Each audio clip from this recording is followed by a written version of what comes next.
So we speak about the neurodiverse mind, and actually I'm going to look at 5 different parts of how we process information.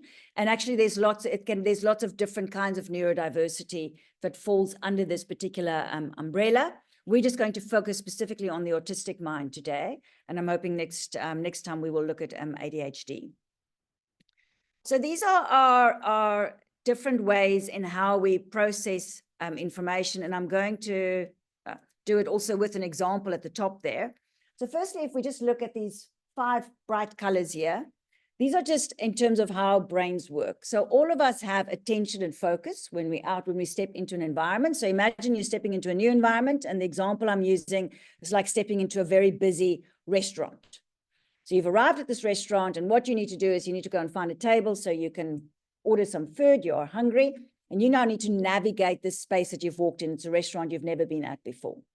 So all of us, when we walk into a new environment, our attention gets drawn to specific things, or our attention has to focus on what it is that we are trying to do.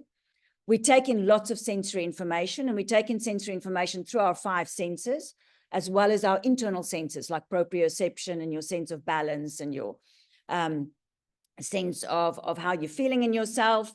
Then you have to create out of all the sensory information from what you're hearing, what you're seeing, what you're smelling, you have to create a single internal picture of where you are and what is happening in your environment.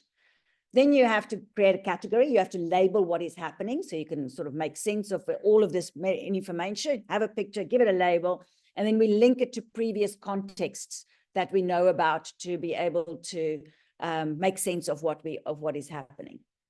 So the main difference between a neurotypical mind and a neurodivergent mind is how we edit this information. Neurotypical minds edit, and I would say we slightly over-edit. So your focus when you're walking into a busy restaurant is what it is that I want to do. I want to sit down at a table and I want to eat.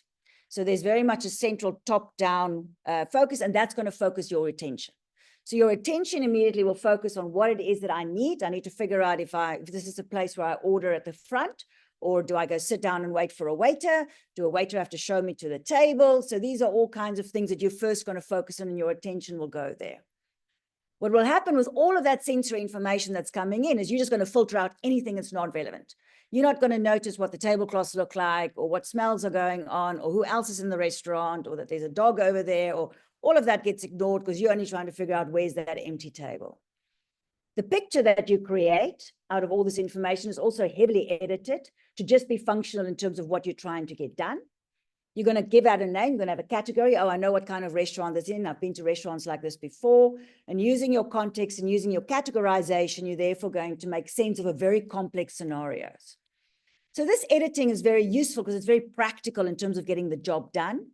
Because we over-edit, we do miss a lot of information. So there's lots of things we don't notice. And we're also quite biased in terms of only getting, we're not going to figure out what anybody else needs in the environment because we're only focused on what we need to do. The autistic mind is very different in that the editing, they do not edit in the same way, and there's a bottoms-up way of dealing with information. So attention, for example, is very much more scattered. So their attention does not focus immediately on the empty table. Their attention is focusing on all the different things that are happening. To be able to, they have both this ability of attention focusing all over the place. Autistics also have a very particular ability to then, if they find something of particular interest, to be able to hyper-focus on something of particular interest. We'll talk about that later. But generally, walking into new environments, there's this scattered attention. The second thing that happens is they don't filter information. That means a lot more information comes in through the senses and into their neural networks than with neurotypical people. They pick up a lot more. And in a very busy environment like that, they can actually pick up way too much. The picture that they therefore create of their environment is going to have a lot of detail in that picture. And the picture might not be fit for purpose. So they'll have a huge picture of what exactly is going on. That picture, but it's not necessarily going to help them to find that empty table. They then also don't have an automatic template of categories that they apply, and therefore they're sort of having to rebuild up a categorization and rebuild it up from scratch every single time. And because they don't generally build up, they don't generally have these template categories that neurotypical people use. They also don't have a memory of previous restaurants that was similar to that they can use to help make sense of the context. So it's almost like you're going into a brand new country with a brand new language every single time they walk into a new space. The categorization in some cases can be so marked. For example, if you think of a neurotypical, let's just take small children, say a neurotypical child is meeting a dog for the first time, and he meets like a nice German Shepherd, and he meets a Chihuahua, and mom goes, this is a dog, and this is a dog. And now they go to the beach, and there's a Labrador, and the neurotypical kid will go dog. Somehow they've managed to create a category of dogs by looking at a German Shepherd and a Chihuahua. That is a categorization that we automatically do. But autistic kids don't do that. So they have to learn every single dog and learn that those are all dogs. The same thing happens, for example, then with facial expressions as well. So you get lots of different ways in the way people smile. All of us, when we smile, there's slightly different use of our facial muscles.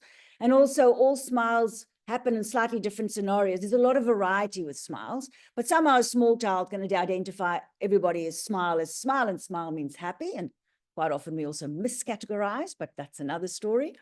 But autistic children really struggle to be able to identify in all these different sensory things that they're seeing that this actually belongs to a smile, and makes it much more difficult to read facial expressions as well. So what happens is the challenges therefore happen. If you have this focus that's all over the place, one's much more distracted. One can get overwhelmed by all the sensory impressions. One can get disorientated if you don't have a clear picture in terms of what's going on. One can get confused and muddled by how people are behaving or responding or reacting, because you don't have categories to try and figure out what's going on. And you're often misunderstood because you don't understand context. So let's now start looking at the DSM, and the DSM criteria will now make quite a bit more sense. So the DSM